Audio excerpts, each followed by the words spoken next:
Hi everybody and welcome. Today I have Sony WH-CH720N headphones and I'm going to show you how can you easily hard reset them.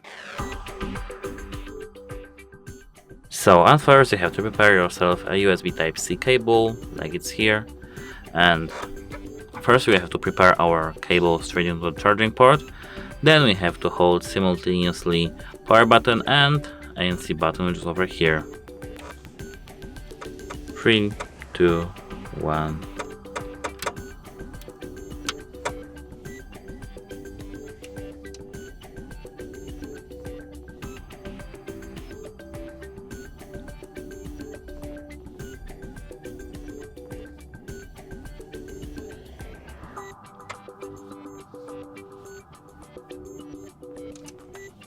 And that should be it.